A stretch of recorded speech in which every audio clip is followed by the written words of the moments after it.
ఎలా ఎలా తెచ్చుకుంటామండి కర్మలను ఎలా తెచ్చుకుంటారు మనిషి అసలు ఆ కర్మలు ఎలా పట్టుకుంటాయి ఏంటి కర్మ అంటే ఏంటి కర్మ అంటే మనం చేసే పని మాత్రమే అని అనుకుంటాం సార్. వాస్తవానికి చేసే పని వల్ల ఒక ఫలితం క్రియేట్ అవుతుంది. మనము ఈ భౌతికంగా చేసే కర్మ వల్ల ఫలితం క్రియేట్ అవుతుంది.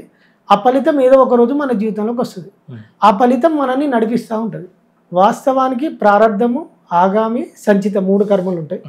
సంచితంలో అంటే మన జన్మలో పూర్వజన్మలో చేసిన కర్మలన్నీ మన సంచితంలో జమ అయినప్పుడు సంచితంలో ఈ జన్మలో ఒక ప్రణాళిక వేసుకొని ఆ ప్రణాళికలో మనం ఏమేం కర్మలు అనుభవించానో ఆ కర్మ ఫలితాలను వెంబడి తెచ్చుకున్నప్పుడు వాస్తవానికి మనం ఆగామిలో కూడా ఏ కర్మలు చేయాలనేది కూడా ఉంటుంది మన ప్రణాళికలో. సో ఈ భూమి మీదకి వచ్చిన తర్వాత ఆ ప్రారంధ ప్రకారం మాత్రమే జీవితం సాగుతుంది. ఇందులోకి వచ్చినాక కర్మలో మనిషి చిక్కుకపోతాడు సార్. ఇక్కడ భూమి మీదకి వచ్చినాక మనకేమవుతుంది అంటే ఎప్పుడు మన జీవితం వై జంక్షన్లో ఉంటుంది. అంటే మనం ప్రపంచం వైపు మన దృష్టి ఉండి జీవితం ఏమో ఒకవైపు తీసుకెళ్తుంటుంది, మన దృష్టి ఏమో ప్రపంచం వైపు ఉంటుంది. అంటే ఇటు పోవాలని మనం అనుకుంటాము, జీవితం ఏమో ఇంకో వైపు తీసుకెళ్తుంటుంది, అదే మన ప్రణాళికబద్ధంగా తీసుకెళ్తూ ఉంటుంది. సో ఇక్కడ మనిషి కొట్టుమిట్టాడుతుంది సార్. ఈ సత్యం తెలియక మామూలు సత్యం జ్ఞానం అయితేనేమో సహజంగా వెళ్ళిపోతే ఏ దుఃఖం ఉండదు. మనం ఇటువైపు పోతాం కదా, అందువల్ల దుఃఖం వస్తుంది సార్. మెయిన్ అది సింపుల్.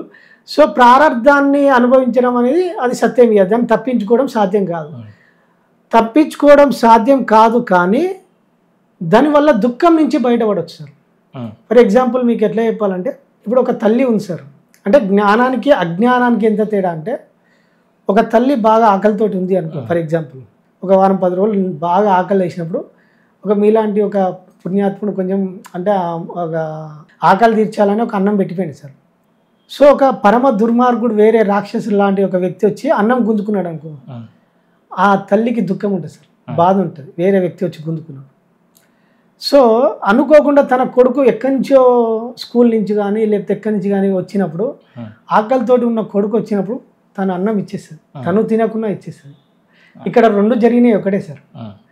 కానీ ఇక్కడ దుఃఖం ఉంది, అక్కడ దుఃఖం లేదు. సో సత్యం జ్ఞానం తెలిసినప్పుడు ఏమవుతుందంటే, మనకు సత్యం అవగాహనకు వచ్చినప్పుడు ఏంటంటే, నేను గత జన్మలో చేసిన ఏదో ఒక కర్మ ఫలితం వల్ల ఆ వ్యక్తికి వచ్చిండు, ఆ వ్యక్తికి నేను రుణం తీర్చుకున్న ఒక అవగాహన వస్తుంది. తద్వారా దుఃఖం నుంచి బయటపడుతుంది. మామూలు ప్రాపంచికంలో ఉన్న వాళ్ళకు ఈ అవగాహన ఉంటుంది. ఈ సత్యం తెలియకపోవడం వల్ల వాళ్ళకు విపరీతమైన దుఃఖము, ఆ పెయిన్ ఉంటుంది, అల్లా కొట్టుకపోతారు సార్ మనిషి.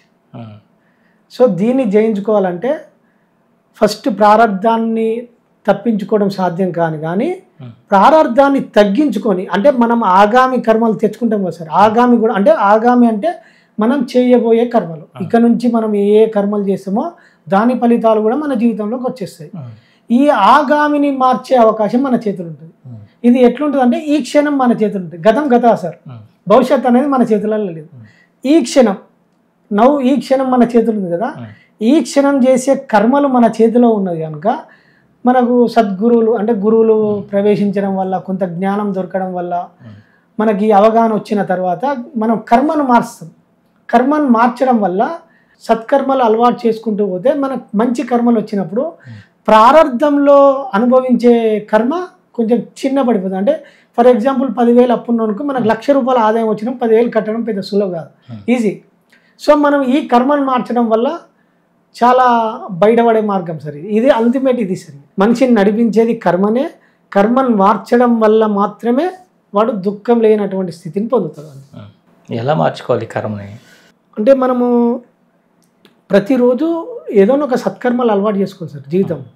అంటే బేసిక్ ఫస్ట్ మనకు ఈ ఆధ్యాత్మిక మార్గం మనకు షిఫ్ట్ కావాలి సార్. పరమాత్మ ఏం చెప్తాడు, పూజా కోటి సమం సూత్రం, సూత్ర కోటి సమం జపం, జపం కోటి సమోధ్యాయం. అంటే నాకు అనిపించింది సార్, ఇది కూడా నేను శ్లోకాలు చదివినప్పుడు నాకు అనిపించింది, బయట అన్ని పూజలు చేస్తుర్రు, ఆరాధన చేస్తుర్రు, మరి ఎందుకు దుఃఖం అంటే ప్రపంచం అంతా ఇది జరుగుతున్నాయి కదా సార్, అందరికీ దుఃఖం ఉన్నది, ఎందుకు మరి దీని నుంచి పంట అంటే దీనికి మూలం అర్థమవుతలేదు. పూజ శరీరంతో చేస్తాం సార్. పూజ శరీరంతో చేయడం వల్ల మనకు డైలీ ఇప్పుడు మనకి ఇల్లు ఉంటాయి కదా సార్, డైలీ ఇల్లుని శుద్ధి చేస్తాం కదా, ఆ ఇల్లు శుద్ధి చేసినప్పుడు ఇల్లు క్లీన్ అవుతుంది.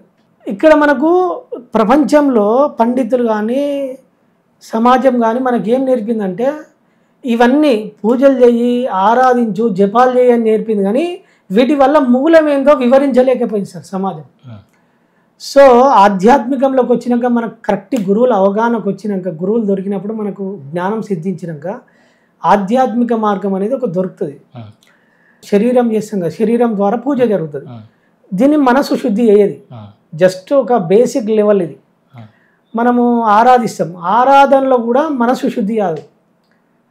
లాస్ట్కు జపం చేస్తారు, జపంలో కొంచెం మనం ఏంటంటే ఆ జప స్థితిలో ఉన్నప్పుడు మనం మనస్సు అనేది ఆ జపం చేసేటప్పుడు మంత్రం మీద పెడతారు తప్ప మనసు అనేది మళ్ళీ పనిచేస్తుంది సార్. అనేది ఎప్పుడు మనసు పనిచేస్తూనే ఉంటుంది కనుక ఆ మనసులో ఉన్న చిత్రాలన్నీ స్టోరేజ్ చిన్నప్పటి సంది మనం ప్రపంచంలో తిరిగిపోయిన అన్ని చిత్రాలు మన లోపల పేరుకపోయి ఉన్నాయి. అదంతా అలజడి ఉంది లోపల. సో నాకు అప్పుడు అర్థమైంది, ఓకే అంటే ఇవి అంటి పెట్టుకునే అని ఒక అర్థమైంది సార్ నాకు. అంటే మనకు అవగాహన వస్తుంది అప్పుడు ఆ టైంలో. ఇవి ఆలోచనలు చిత్రాలన్నీ మన మదిలో అంటి పెట్టుకుని ఉన్నాయి, మనము వాటిని వదిలేస్తలేము, మనం అలా ఇరుక్కపోయి కొట్టుమిట్టాడుతున్న మనకు అవగాహన వచ్చిన తర్వాత అప్పుడు నాకు విపశ్యన పోయింది కదా సార్. ఆ విపశ్యనలో క్లారిటీగా వచ్చింది. అంటే నేను ఎప్పుడైతే కళ్ళు మూసుకొని మనసును లగ్నం చేసినో శ్వాస మీద, అంటే ఆ సాక్షిలో అలవాటు చేసుకున్నానో ఆ లోపల ఉన్న అంటే ఆలోచనలు అనేది బయటికి మెల్లి మెల్లి క్రమేపీ వెళ్ళిపోవడం స్టార్ట్ అయింది. వెళ్ళిపోయినప్పుడు స్టార్ట్ అయినాక మెల్లగా తర్వాత ఏమైందంటే ఇక్కడ 3-4 స్టెప్స్ ఉంటాయి సార్. ఇక్కడ 4 స్టెప్స్ చెప్పిండు కదా పరమాత్మ. 4 అంటే ధ్యానం అల్టిమేట్ చెప్పిండు.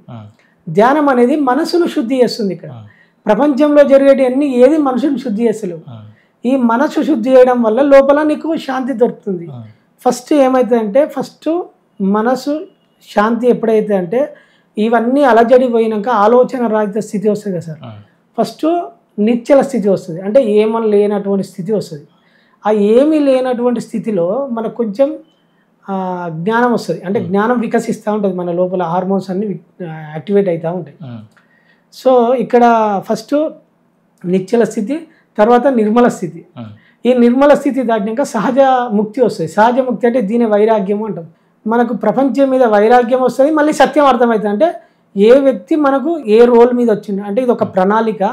మనకు ఈ భార్యగా ఈ వ్యక్తి ఆ రోల్ తీసుకొని వచ్చిర్రు, తల్లిదండ్రులుగా ఈ రోల్ తీసుకొని వచ్చిండు. దీన్ని వేమన ఏం చెప్తారంటే భార్య మనసు వేరు భర్త చిత్తము వేరు కాని వారెవరు కలిసిమెలిసి, అన్నదమ్ములు మాయ తల్లిదండ్రులు మాయ, మాటలందు నటన మర్యాద నటన నటన లేని ఘటన అని చెప్తాడు వేమన.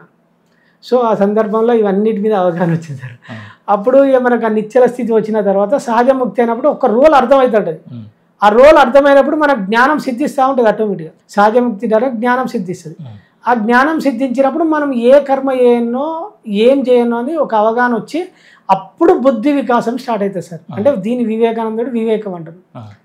అంటే ధ్యానం చేస్తే వివేకానందులు అవుతాం, ధ్యానం చేయకపోతే అవివేకం అవుతాం. సో ఈ సత్యం అర్థమైనాక ప్రతిరోజు సత్కర్మలు ఏవని అప్పుడు మనం ఏదైతే అనుకుంటామో మన జీవితంలోకి ఆ కర్మ ఎంటర్ అవుతుంది. అప్పుడు మనం పసిగట్టగలుగుతాం ఏ వ్యక్తులు మన జీవితంలోకి ఎంటర్ అయ్యారు, ఏ వ్యక్తులు ఎందువల్ల ఎంటర్ అయితే ఒక కార్యకారణ సంబంధాలతో జరుగుతుంది కదా సార్. సో మనకి ఏ కారణం వల్ల ఏ వ్యక్తి మన జీవితంలోకి వచ్చిండు అనే ఒక అవగాహన వస్తుంది. సో ఈయన ఈ కారణం వల్ల వచ్చిండు, మనకు కర్మల మీద అవగాహన కూడా వస్తుంది అప్పుడు. సో కర్మల మీద ఇప్పుడు నేను పొద్దున్న లేస్తాను సార్, నేను డ్యూటీ చేసి ఇంటికి వెళ్ళిపోయేటప్పుడు నాకు నా దృష్టి ఎందుకో స్ట్రీట్ డాగ్స్ మీద పడే దృష్టి వెళ్ళిపోయింది. సో అవి ఆకలిని గుర్తించిన నేను, నాకు తెలియకుండానే ఆకలి గుర్తించిన.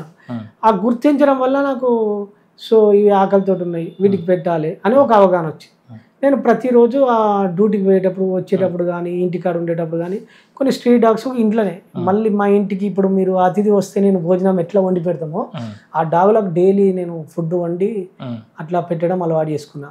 కొన్ని టెంపుల్స్కి పోతాం, మనం దైవ దర్శనాలకు పోతాం కదా సార్. ఆ టెంపుల్స్కి వెళ్ళినప్పుడు నాకు ఆ ఎండాకాలం మొన్న సమ్మర్ ఉంది, సమ్మర్లో కోతులు ఏదైనా మన చేతులలో ఉంటే గుంజుకుంటాయి సార్. సో అవి ఆకలితో నేను గుర్తించినప్పుడు నేను కొంతమంది దగ్గర ఫండ్ రేజ్ చేసుకొని తెలిసిన వాళ్ళ దగ్గర కొంత తీసుకొని నేను కొంత డబ్బు పెట్టి అనేది ఇప్పుడు నేను ఇంతకుముందుకు ఏంటంటే మనం ప్రాపంచికంలో ఉన్నప్పుడు డబ్బులు ఆడ చిట్టి వేసి లేకపోతే చిట్ ఫండ్లో డబ్బులు వేసి దాచిపెట్టుకుంటాం. ఇప్పుడు ఇవన్నీ ఏం లేదు, నా పెట్టుబడి అంతా ప్రకృతిలో పెట్టాలంటే డిసైడ్ అయినా. సో ఇక్కడ కర్మను నమ్ముకున్నా నేను. సో ప్రపంచంలో ఒక డబ్బును చిట్ ఫండ్లో పెడితే వాడు మోసం చేస్తాడు వచ్చు, ఒక ఫ్లాట్ కొంటాము, అది మన అవసరానికి ఉపయోగపడకుండా అది రేటు తగ్గొచ్చు ఎక్కొచ్చు. అల్టిమేట్ మనిషిని నడిపించేది కర్మ అనేది అవగాహన వచ్చిన తర్వాత నేను చేసిన కర్మ మోసం చేయదు, ఏదో ఒక రోజు నా రూపంలో వస్తుంది. సో ఇక్కడ నా పెట్టుబడి అంతా కర్మ రూపంలో పెట్టుబడి స్టార్ట్ చేసిన. సత్కర్మ రూపంలో నా పెట్టుబడి ప్రకృతిలో. సో ప్రకృతిలో అంటే అందరు సమస్తము ప్రకృతి కిందికి వస్తుంది. మనం మానవులు, జంతువులు, సమస్త అన్ని వృక్షాలంతా ప్రకృతి కిందికి వస్తాం కాబట్టి నేను ఎక్కడైతే ఆకలి ఉన్నదో ఆకలిని గుర్తించడం అనేది నేను అలవాటు చేసుకున్నాను సార్. ఇంకొకటి మెయిన్ ఆధ్యాత్మిక, అంటే ఇప్పుడు సొసైటీకి ఎక్కువ మేలు చేసేది ఆధ్యాత్మిక సంస్థలు. అంటే అందరినీ సద్మార్గం వైపు తీసుకురావడానికి ఇప్పుడు విపస్సిన, పిఎస్ఎస్ఎం, కొన్ని ఆశ్రమాలు ఉన్నాయి. ఇప్పుడు అరుణాచలంలో నేను అరుణాచలం పోతే సార్ అక్కడ.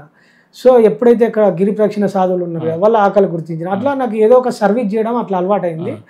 సో నా పెట్టుబడి, నా జీతంలో వచ్చిన నా కుటుంబ అవసరాలకు మిగతాంతా నేను ఈ ప్రకృతిలో పెట్టడం. సో తద్వారా స్నేహితులకు వాళ్ళకి ఇలా తెలిసింది కొంత ఫండింగ్ వసూలు చేసి ఇలా సత్కర్మ అలవాటు చేసుకోవడం నేర్చుకున్నాను. తద్వారా ఇప్పుడు నాకు ఆర్థికంగా ఒక 20 years అంది లేనటువంటి ఆర్థిక క్రమశిక్షణ ఇప్పుడు నాకు క్రమశిక్షణ వచ్చింది, మంచి రిజల్ట్స్ వచ్చినాయి. సో ఇప్పుడు హ్యాపీగా ఉన్నా సార్. అప్పుడు ఒక 20 సంవత్సరాలు జీవితంలో పల్లెటూర్లలో అరకత్ బరకత్ లేదంటారు సార్.